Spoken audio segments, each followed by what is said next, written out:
یہ ZBC کی Urdu service ہے۔ پیش خدمت ہے حالات حاضرہ کا پروگرام سیربین۔ یہ پروگرام ہر روز رات 8 بجے ہمارے YouTube چینل پر پیش کیا جاتا ہے۔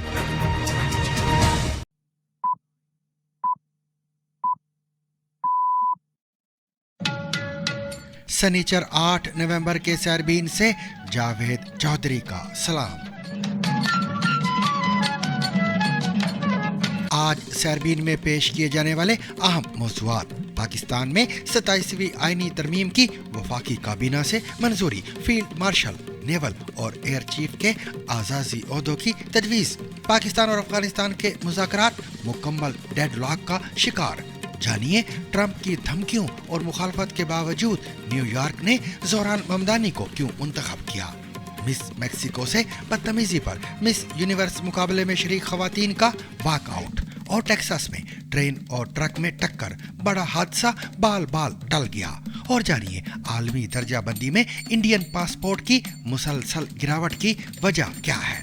اس کے علاوہ دیگر موضوعات بھی آج کے سیربین میں شامل رہیں گے، مگر ہمیشہ کی طرح پہلے اہم عالمی خبروں کا خلاصہ۔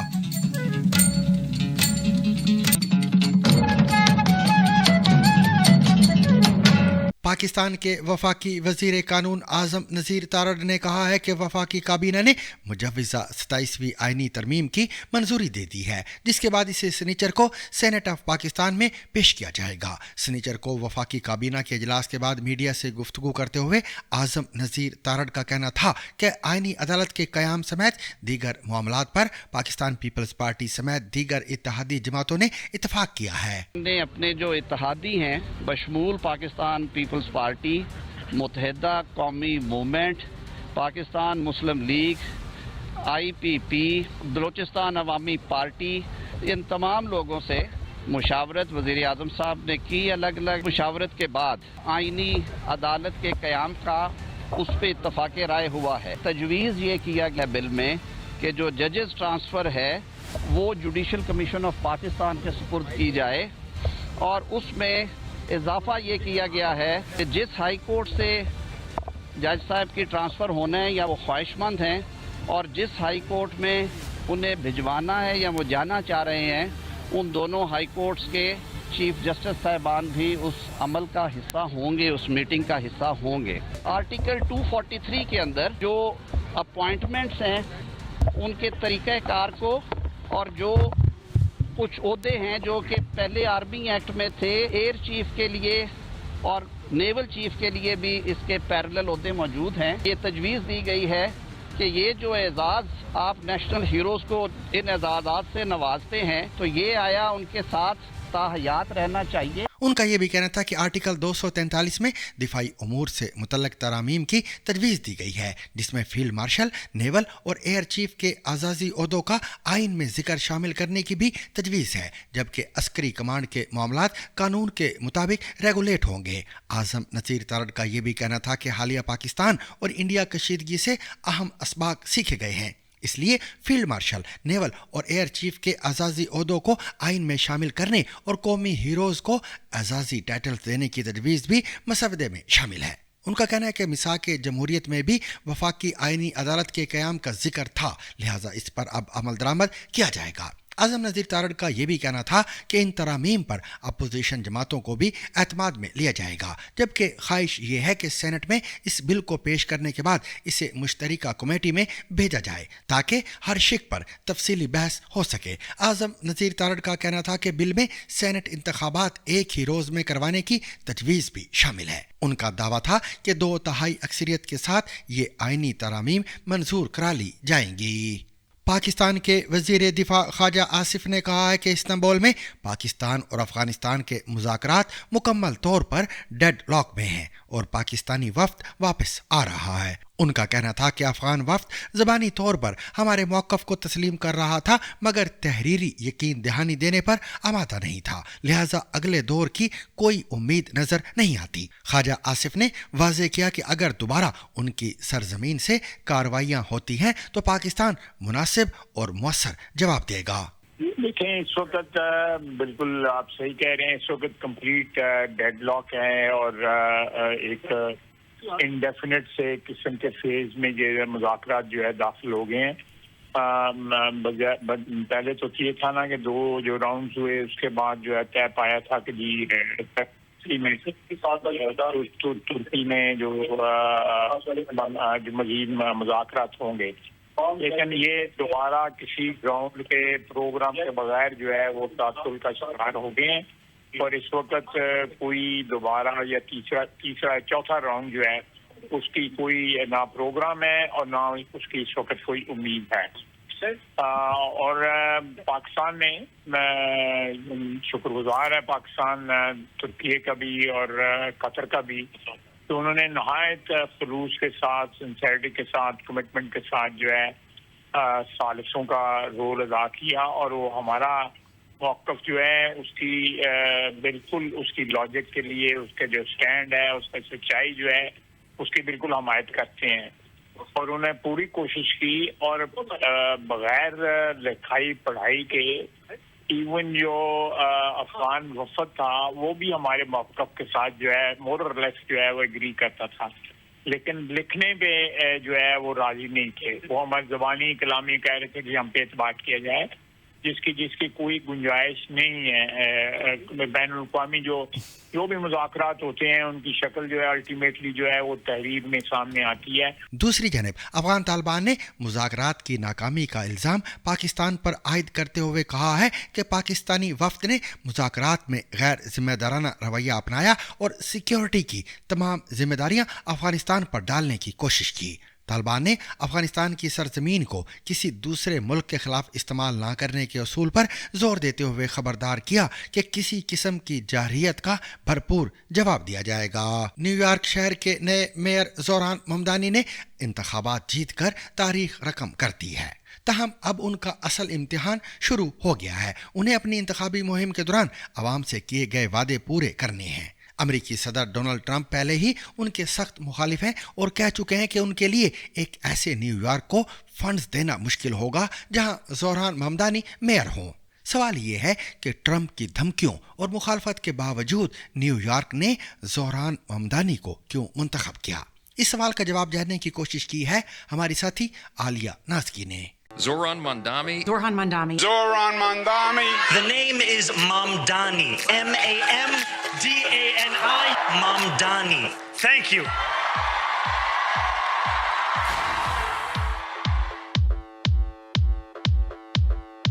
آپ نے نیو یارک کے نئے میئر کے بارے میں سنا؟ 34 برس کے زہران ممدانی افریقہ میں پیدا ہونے والے جنوبی ایشیائی نژاد مسلمان امیگرنٹ جو خود کو ایک ڈیموکریٹک سوشلسٹ کہتے ہیں.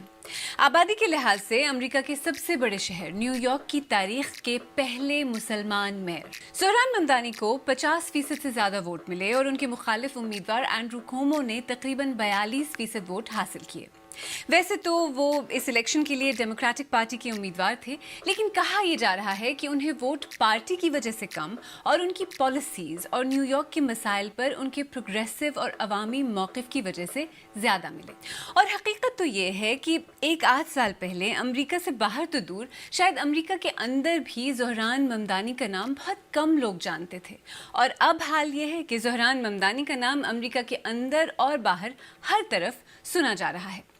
آج سیربین میں ہم نیو یارک کے بارے میں بات کریں گے. اس شہر کی بلند و بالا عمارتوں کے نیچے ان بہت سے مسائل اور اس کانٹیکسٹ کو سمجھنے کی کوشش کریں گے جن کی وجہ سے زہران ممدانی جیسے امیدوار کو سامنے آنے, جیتنے کا موقع ملا, اور ساتھ ساتھ 1-2 سوالوں کا جواب دینے کی کوشش بھی کریں گے.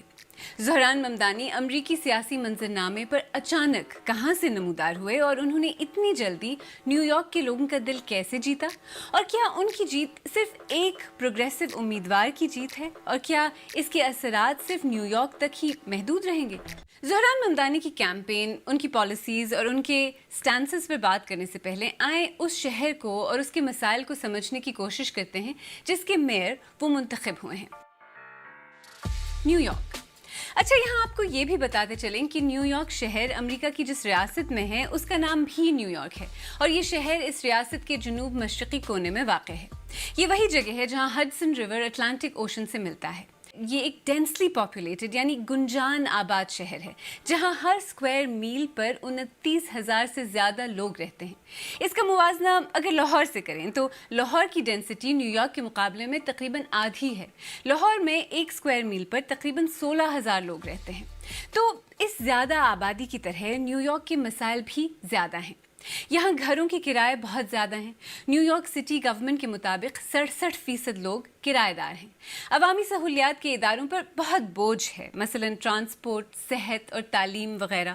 مجموعی طور پر کاسٹ آف لیونگ بہت زیادہ ہے۔ اس کے علاوہ آلودگی، سینیٹیشن اور شہری انفراسٹرکچر کی مینٹیننس سے متعلق بہت سے مسائل ہیں جو عام لوگوں کو متاثر کرتے ہیں۔ پچھلے کچھ برس میں شہر میں بے گھر افراد کی تعداد بھی بہت تیزی سے بڑھی ہے۔ کچھ اندازوں کے مطابق اس سال اگست تک نیو یارک شہر میں 3.5 لاکھ سے زیادہ افراد بے گھر تھے۔ ایسے شہر میں زہران ممدانی نے اپنی انتخابی مہم میں ہاؤسنگ کرائسس حل کرنے، مخصوص اپارٹمنٹس میں کرایوں کو فریز کرنے، بسوں میں مفت سفر، یونیورسل چائلڈ کیئر اور غریبوں پر ٹیکس کم اور امیروں پر ٹیکس کی شرح بڑھانے کا وعدہ کیا۔ یہی وعدے تھے جنہوں نے ورکنگ کلاس نیو یارکرز کی اکثریت کو ان کا حامی بنا دیا۔ نیو یارک دنیا کے سب سے متنوع یا ڈائیورس شہروں میں سے ایک ہے اور اس شہر میں 800 سے زیادہ زبانیں بولی جاتی ہیں۔ یہی وہ ڈائیورسٹی ہے جو ممدانی جیسے پروگریسو اور لبرل لوگوں کی مدد کرتی ہے۔ تازہ فگرز کے مطابق نیو یارک شہر میں 36% سفید فام لوگ رہتے ہیں، 28% سے زیادہ ہسپانوی، 23% افریقن امریکن اور 15% ایشیائی افراد رہتے ہیں جن میں پاکستانی اور انڈینز بھی شامل ہیں۔ اس شہر میں 5 برو یا علاقے ہیں جن کے نام آپ نے شاید سنے ہوں: مینہٹن، بروکلن، کوئنز، دی برانکس اور اسٹیٹن آئلینڈ۔ ان میں سے بروکلن کے بعض محلے تو ایسے ہیں جہاں پاکستان اور انڈیا کے لوگوں کو شاید اپنے وطن کی کمی محسوس نہ ہو۔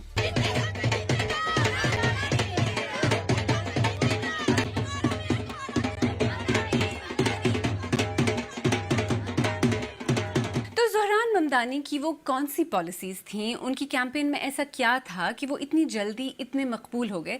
اس پر بات کرنے سے پہلے آئیں آپ کا ذرا زہران ممدانی سے تعارف کراتے ہیں۔ زہران ممدانی افریقی ملک یوگینڈا کے دارالحکومت کمپالا میں پیدا ہوئے اور 7 سال کی عمر میں اپنے خاندان کے ساتھ نیو یارک آئے۔ ان کے والد محمود ممدانی کولمبیا یونیورسٹی میں پروفیسر ہیں اور ان کی والدہ میرا نائر ایک فلم ڈائریکٹر ہیں۔ زہران ممدانی میئر بننے سے پہلے نیو یارک اسٹیٹ اسمبلی کے رکن تھے۔ اس سے پہلے انہوں نے نیو یارک کے علاقے کوئنز میں کم آمدنی والے خاندانوں کے ساتھ بطور ہاؤسنگ کاؤنسلر کام کیا۔ وہ فلم پروڈکشن میں کام کر چکے ہیں اور موسیقی، خاص طور پر ریپ میوزک پروڈیوس اور کمپوز کر چکے ہیں مسٹر کارڈمم کے نام سے۔ اپنی کیمپین میں انہوں نے اپنی مسلم شناخت کو بھی نمایاں طور پر واضح کیا۔ I am Muslim. I am a democratic socialist. And most damning of all, I refuse to apologize for any of this. باقاعدگی سے مساجد گئے اور نیو یارک کی کاسٹ آف لیونگ کرائسس پر اردو میں ایک کیمپین ویڈیو بھی جاری کی۔ میں ہمارے شہر کو افورڈیبل بناؤں گا۔ نیو یارکرز مشکل سے افورڈ کر رہے ہیں روٹی، کپڑا اور مکان، میں یہ سب بدلنے کے لیے لڑ رہا ہوں۔ تو دیکھیں، نیو یارک ایک ڈائیورس شہر ہے جہاں دنیا بھر سے آئے ہوئے لوگ رہتے ہیں اور مختلف زبانیں بولتے ہیں۔ نیو یارک کے یہ شہری ایک مسلمان اور امیگرنٹ زہران ممدانی کے میئر بننے پر کیا کہتے ہیں؟ We want to make New York City affordable, not just for the 1%, but for everyone.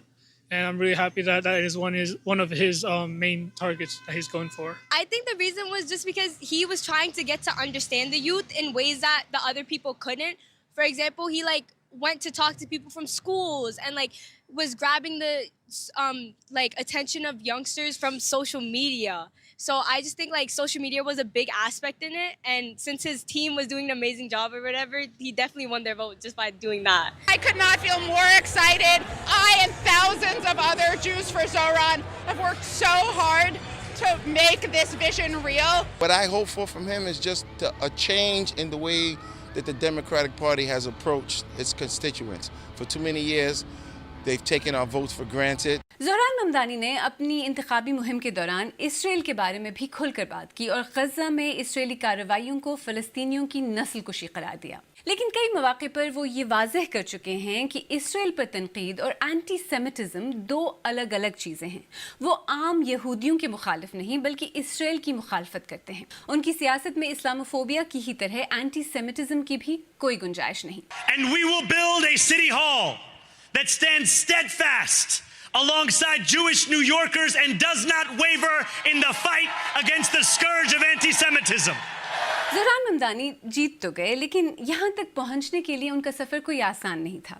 Forbes magazine کے مطابق اس سال مارچ سے الیکشن تک 26 ارب پتی شخصیات نے ممدانی کو روکنے کے لیے ان کے مخالف امیدواروں پر $22 ملین خرچ کیے.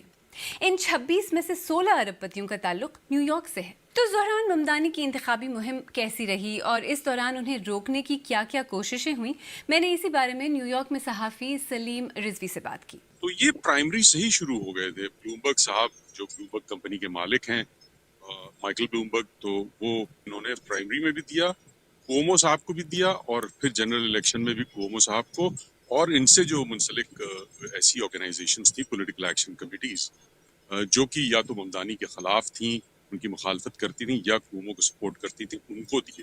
اسی طرح بل ایکمن صاحب جو ہیج فنڈ مینیجر ہیں جو کہ ارب پتی ہیں وہ بھی, تو انہوں نے بھی سوشل میڈیا پہ بھی کیمپین چلائی اپنی بھی, اور لکھتے رہے ٹویٹر پہ, ایکس پہ, اور ملینز, قریب کہہ رہے تھے کہ 500 ملین جو ہے ہم سب مل کے خرچ کریں گے, ان کو روکنا ہے ممدانی صاحب کو. تو اس طرح ڈکلیئرڈ تھا. آپ یہ سمجھ لیں کہ پولیٹیکل اسٹیبلشمنٹ جو ڈیموکریٹک اور ریپبلکن دونوں ان کے خلاف تھے, وہ پلس یہ پورا جو کارپوریٹ اسٹیبلشمنٹ وہ. تو جو ان کی الیکشن کیمپین ہے اس کے بارے میں ہمیں بتائیں, کس طرح سے انہوں نے اپنی کیمپین کنڈکٹ کی جس کی وجہ سے وہ اس ساری مخالفت کے باوجود کامیاب ہوئے؟ انہوں نے شروع سے جو پرائمری کے زمانے سے مدعے اٹھائے تو اسی پہ رہے کہ بھائی یہ شہر کو ہمیں عام لوگوں کی زندگیوں کے لیے کس طرح سے آسان بنانا ہے کہ وہ بھی آرام سے اس شہر میں رہ سکیں. تو یہ چیز کنسسٹنسی جو میسج کی تھی وہ. دوسرا جو سوشل میڈیا اور جو کیمپیننگ کا سٹائل ان کا رہا, اور خود پرسنلی یہ شخص گیا ہے ایز اے کینڈیڈیٹ ہر جگہ.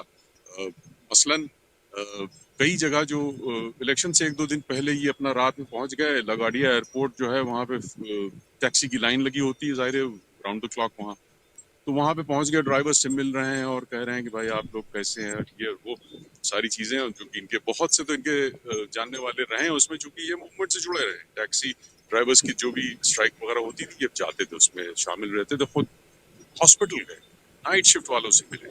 ایمہرسٹ ہاسپٹل یہ وہ ہے کہ جو کووڈ کے زمانے میں ایپی سینٹر تھا نیو یارک. امریکی جمہوریت میں عموماً پیسے کی کافی اہمیت نظر آتی ہے. بڑی کمپنیز, ارب پتی لوگوں اور لابیز کی سپورٹ کی ضرورت رہتی ہے. اس تناظر میں زہران ممدانی, جنہیں 1 سال پہلے تک نہ کوئی جانتا تھا, نہ ان کے پاس خاص پیسے تھے اور نہ ہی پارٹی سپورٹ, ان کی اس جیت کی کیا اہمیت ہے؟ میں نے یہی سوال امریکہ کی کولمبیا یونیورسٹی اور یہاں لندن کے کنگز کالج کی پروفیسر حمیرہ اقتدار سے پوچھا. جو ڈسپروپورشنیٹ اماؤنٹ تھی جو کہ ان بلینئرز نے دی صرف زہران کو ہرانے کے لیے. زہران کی ایوریج کیمپین فنڈنگ تقریباً $100 تھی. اینڈرو کومو کی ایوریج کیمپین فنڈنگ تقریباً $600 تھی. اس تناظر میں زہران کا جیتنا ایک بہت بڑی اہمیت رکھتا ہے. پہلی اس کی اہمیت یہ ہے کہ جس طرح سے الیکشنز آرگنائز ہوتے ہیں امریکہ میں اور ہوتے رہے ہیں خاص طور پہ پچھلی 3 دہائیوں میں, اس کے اوپر ایک بہت بڑا سوال اٹھتا ہے. زہران کی کیمپین میں پچھلے سال تک بہت کم لوگ تھے, پیسے بہت کم تھے. انہوں نے چھوٹے محلوں, مختلف ایسوسیشنز, چھوٹی یونین سے بڑی یونین تک آہستہ آہستہ اپنی کیمپین بلڈ کی. تو ہم دیکھتے ہیں کہ اسٹرکچرلی یہ ایک دوبارہ نئی امید جاگی ہے بہت سارے شہروں میں, خاص طور پہ جہاں پہ اس قسم کی چیز کو ریپلیکیٹ کیا جا سکتا ہے کہ جہاں پہ ایسوسیشنز ہیں, یونینز ہیں, مختلف قسم کی اس طرح کی آرگنائزیشنز ہیں, کہ ان کے ساتھ اگر جوڑا جائے تو لوگوں کو متحرک کیا جا سکتا ہے, ایک تحریک بنائی جا سکتی ہے. اچھا, ایک دلچسپ بات یہ بھی ہے کہ ویسے تو الیکشن نیو یارک کے میئر کا تھا اور مقابلہ 3 امیدواروں کے درمیان تھا. ڈیموکریٹک امیدوار زہران ممدانی, ریپبلکن امیدوار کرٹس سلیوا اور آزاد امیدوار اینڈرو کومو. اینڈرو کومو نے ڈیموکریٹک پارٹی کا امیدوار بننے کی ریس ممدانی سے ہارنے کے بعد آزاد امیدوار کے طور پر الیکشن لڑنے کا فیصلہ کیا تھا. خیر لیکن اس الیکشن میں ایک طرح سے ایک فیکٹر صدر ٹرمپ ہی تھے.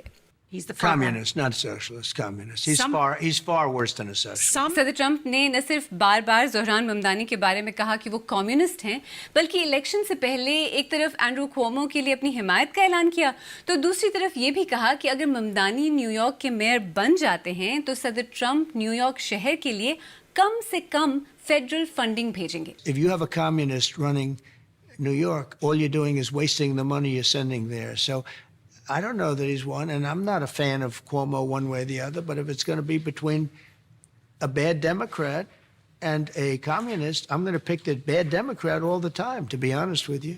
زہران ممدانی کمیونسٹ ہونے کے صدر ٹرمپ کے اس دعوے کو کئی بار ریجیکٹ کر چکے ہیں، اور جیسا کہ ہم نے پہلے کہا وہ خود کو ایک ڈیموکریٹک سوشلسٹ کہتے ہیں. آپ کو پتہ ہے نا کہ امریکہ کے تاریخی تناظر میں امریکی سیاست میں کسی کو کمیونسٹ کہنا ایک منفی بات سمجھی جاتی ہے. دیکھیں صدر ٹرمپ اور زہران ممدانی دونوں کا تعلق نیو یارک سے ہے. دونوں نیو یارک کو اپنا ہوم ٹاؤن یعنی آبائی شہر کہتے ہیں، اور کچھ مبصرین کے مطابق دونوں میں صرف یہی ایک بات مشترک نہیں. آف کورس دونوں امریکی سیاسی منظرنامے کے دو الگ الگ سروں پر کھڑے ہیں. اگر صدر ٹرمپ ریپبلکن پارٹی میں کسی حد تک آؤٹ سائڈر ہیں تو زہران ممدانی بھی ڈیموکریٹک پارٹی کے اسٹیبلشمنٹ امیدوار نہیں. اگر صدر ٹرمپ اپنی دلچسپ شخصیت اور لہجے کی وجہ سے عام ریپبلکن ووٹرز سے کنیکٹ کرنے میں کامیاب رہے ہیں تو زہران ممدانی بھی ڈیموکریٹک اور لبرل ووٹرز کے ساتھ بالکل ایسا ہی کر رہے ہیں. انفیکٹ ماہرین یہ بھی کہتے ہیں کہ وہ لبرل اور ڈیموکریٹک ووٹرز جو ڈیموکریٹک پارٹی سے خوش نہیں تھے وہ بھی زہران ممدانی کی شخصیت، ان کے لہجے، رویے اور پالیسیز کی وجہ سے ان کی طرف اٹریکٹ ہوئے. آپ بالکل صحیح کہہ رہی ہیں کہ اسٹرکچرلی بہت سملیرٹی ہے، لیکن جو اور مسائل بھی جو انہوں نے اٹھائے ان میں بہت سملیرٹی ہے، وہ تقریباً ایک جیسے ہیں، لیکن جو حل وہ بتا رہے ہیں وہ بہت مختلف ہیں. اس الیکشن میں جس طرح سے زہران ممدانی نے بہت ہی واضح کلیئر کٹ سٹانسز لیے، چاہے وہ لوکل ایشوز ہوں چاہے وہ انٹرنیشنل ایشوز ہوں جیسے غزہ یا فلسطین کی بات ہو، کیا آپ کو لگتا ہے کہ اب لوگ اپنے سیاستدانوں سے، اپنے پولیٹیشنز سے اس طرح کی کلیئرٹی چاہتے ہیں؟ It is less about clarity, I think. It is actually about specific policies. کہ زہران اور ٹرمپ دونوں نے بہت اسپیسیفک ایشوز کو اٹھا کے کہا کہ ان چیزوں کو ہم ایسے تبدیل کریں گے. تو میرا خیال ہے کہ جس قسم کی پالیٹکس کی ہم شاید اینڈ دیکھ رہے ہیں وہ اس کو سینٹرسٹ نہیں کہنا چاہیے، اس کو ایکچولی ایک پولیٹیکل ایلیٹ کا کنسنسس کہنا چاہیے about a certain world order. ان کے سولوشنز ابھی مثلاً ہمیں نہیں پتا کہ زہران جو پروپوز کر رہے ہیں وہ کر پائیں گے کہ نہیں. انہوں نے ایک بہت کلیئر ایجنڈا دیا ہے نیو یارکرز کے لیے، کیا وہ اس کو ایکچولی ڈیلیور کر سکتے ہیں یا نہیں یہ ہمیں نہیں پتا، لیکن ہم یہ دیکھ سکتے ہیں کہ وہ ایجنڈا پاپولر ہے. چلیں ممدانی نیو یارک کے میئر تو بن گئے، لیکن اس کا امریکہ کے لیے، امریکی سیاست کے لیے کیا مطلب ہے؟ کوئی مطلب ہے بھی یا نہیں؟ کچھ مبصرین کہتے ہیں کہ زہران ممدانی کی جیت دراصل صدر ٹرمپ کی پالیسیز کے خلاف بڑھتے ہوئے ایک قومی رجحان کی نشاندہی بھی کرتی ہے. وہ پالیسیز جن کے بارے میں ناقدین کہتے ہیں کہ وہ امریکہ کو جمہوریت سے دور ایک آمرانہ نظام کی طرف لے کر جا رہی ہیں. یہ ایکسپرٹس یہ بھی کہتے ہیں کہ نو کنگز اور 50 پروٹیسٹس 50 اسٹیٹس 1 موومنٹ جیسی ٹرمپ مخالف گراس روٹس تحریکوں کے ذریعے امریکہ بھر میں لوگ جمہوری اقدار اور ملک کی پروگریسو شناخت کا دفاع کرنے کے لیے اکٹھے ہو رہے ہیں. یہاں پر ذہن میں ایک دو سوال آتے ہیں، کیا واقعی ایسا ہے؟ اور اگر ایسا ہے بھی تو کیا زہران ممدانی کے الیکشن کو، جو کہ امریکہ کے صرف ایک پہلے سے ہی مجموعی طور پر لبرل اور پروگریسو شہر کے میئر کا الیکشن ہے، کیا اس الیکشن کو ان دوسری تحریکوں یا موومنٹ سے جوڑا جا سکتا ہے؟ ایک لحاظ سے ہم دیکھ سکتے ہیں کہ زہران کو ڈیموکریٹک سوشلسٹ آف امریکہ کی ایک سمجھے انفراسٹرکچرل سپورٹ حاصل تھی. وہ ڈیموکریٹک پارٹی کے اندر بھی ایکٹیو ہیں، اس کے باہر بھی کیمپینز چلاتے ہیں، اور نیو یارک میں ایکچولی ان کا بہت اچھا انفراسٹرکچر ہے. بہت ساری جو یونینز نیو یارک کے اندر ہیں، مثلاً پولیس کی یونین، فائر بریگیڈ کی یونین، ٹیکسی کی، اسٹوڈنٹس کی، ٹیچرس کی، ان کے ساتھ ان کے اچھے روابط ہیں. اور آبویسلی اس انفراسٹرکچرل سپورٹ کا زہران کو بہت فائدہ ہوا جیسا کہ ہم نے دیکھا. لیکن اس وقت امریکہ میں جیسے آپ نے کہا کئی اور تحریکیں بھی چل رہی ہیں. نو کنگز، ٹرمپ کی مختلف پالیسی کے خلاف تحریکیں، ٹرمپ کی جو پالیسی ہے امیگرینٹس کے خلاف، اس کے خلاف تحریک چل رہی ہے، اور مختلف شہروں میں اس کا ایک لوکل فلیور ہے، لوکل انداز سے وہ چل رہی ہیں. میرا خیال ہے ان سب کو ابھی اکٹھا کرنا شاید مشکل ہے. یہ بات ہے کہ زہران کی جیت کا ان سب کے لیے ایک بہت بڑا اثر یہ ہوگا کہ سب کے لیے ایک ہمت افزائی ہوتی ہے کہ اگر وہاں ہو سکتا ہے تو یہاں بھی ہو سکتا ہے. ریپبلکنس کو تو ٹرمپ مل گیا، اس نے اس پارٹی کو ری آرگنائز کر دیا، نئی طرز پر چلا دیا، لیکن ڈیموکریٹس کو بھی کوئی نیا آئیڈیا، نیا فریم ورک چاہیے.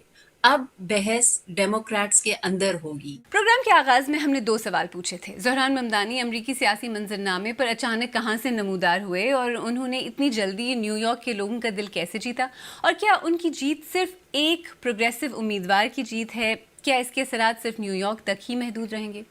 دیکھیں، پہلے سوال کا جواب قدرے آسان ہے. جیسا کہ ہم نے آج پروگرام میں دیکھا، زہران ممدانی نے اپنی واضح عوام دوست سوشلسٹ پالیسیز اور میسیجنگ کے ذریعے لوگوں سے تعلق بنایا اور بہت جلد بہت آگے نکل گئے. اس سے ایک یہ پہلو بھی سامنے آتا ہے کہ ووٹرز اپنے سیاستدانوں سے کلیئرٹی چاہتے ہیں، واضح موقف اور پالیسیز، چاہے وہ صحت، تعلیم اور شہری سہولیات جیسے مقامی مسائل ہوں یا اسرائیل فلسطین اور یوکرین کی جنگ جیسے انٹرنیشنل ایشوز. دوسرے سوال کا جواب ذرا کمپلیکیٹڈ ہے. 4 نومبر کے ان انتخابات میں ایک طرف تو صرف زہران ممدانی کی ہی جیت نہیں ہوئی، ورجینیا اور نیو جرسی کے گورنرز کے انتخابات میں بھی ڈیموکریٹک پارٹی نے کامیابی حاصل کی. دوسری طرف امریکہ کے کئی شہروں میں صدر ٹرمپ کے انداز سیاست اور پالیسیز کے خلاف لوگوں کا غصہ بظاہر بڑھ رہا ہے اور ان کے خلاف تحریکیں زور پکڑ رہی ہیں. کئی ماہرین کے مطابق زہران ممدانی کی جیت کی اصل وجہ تو یہ ہے کہ انہوں نے نیو یارک کے عام لوگوں کے مسائل پر بات کی، لیکن ان کی کامیابی میں ایک ایلیمنٹ امریکہ کا وائڈر سیاسی منظرنامہ بھی ہے. مس یونیورس کے مقابلے میں اس وقت ہنگامہ کھڑا ہو گیا جب منتظمین نے مس میکسیکو فاطمہ بوش کے ساتھ سر عام بدتمیزی کی. تقریب کے دوران مس یونیورس تھائی لینڈ کے ڈائریکٹر نیوات اتسارا نے فاطمہ بوش پر تنقید کی، جس کے بعد شریک خواتین نے احتجاجاً واک آؤٹ کر دیا. اس واقعے نے عالمی سطح پر تنقید اور سوشل میڈیا پر بحث کو جنم دیا ہے. مس یونیورس کے مقابلے میں شریک خواتین نے اس وقت واک آؤٹ کر دیا جب مقابلے کے منتظم نے مس میکسیکو کے ساتھ سر عام بدتمیزی کی. ایک پری پیجنٹ تقریب کے دوران مس یونیورس تھائی لینڈ کے ڈائریکٹر نوات اتسراکرائسیل نے فاطمہ بوش کو تشہیری مواد پوسٹ نہ کرنے پر تنقید کا نشانہ بنایا. I still keep talking to everybody. Why you stand up to talk to me? Because I have a voice. And it's not for everybody to talk. If you have a problem... No, you have a voice, but you have to respect. Yeah, the wife... You are not respecting me as a woman. What? Mama, why you stand up? Because where's the gun? Security. Fatima Bosch کمرے سے باہر چلی گئیں اور دیگر خواتین بھی اظہار یکجہتی کے طور پر ان کے ساتھ چلی گئیں. Stop. Security. Miss Universe organization نے نوات کے رویے کی مذمت کی، جس پر نوات بعد میں معافی مانگ چکے ہیں.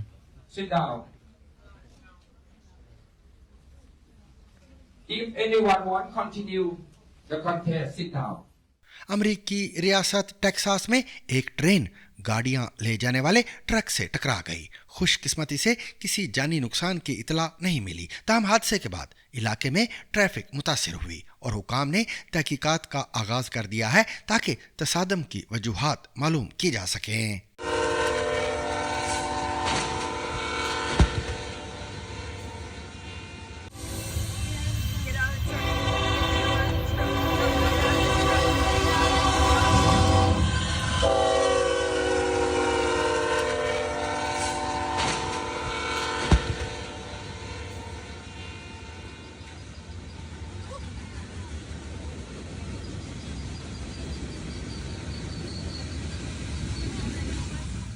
سامعین، انڈیا آج دنیا کی 5ویں بڑی معیشت ہے اور اس کا عالمی اثر و رسوخ بھی پہلے سے کہیں زیادہ بڑھ چکا ہے، مگر اس کے باوجود انڈین پاسپورٹ عالمی درجہ بندی میں مسلسل نیچے جا رہا ہے. آخر اس کی وجوہات کیا ہیں؟ جانیے آج کے BBC ریڈز میں، جسے تحریر کیا ہے چیریلن مولان نے اور پیش کر رہی ہیں ختیجہ عارف.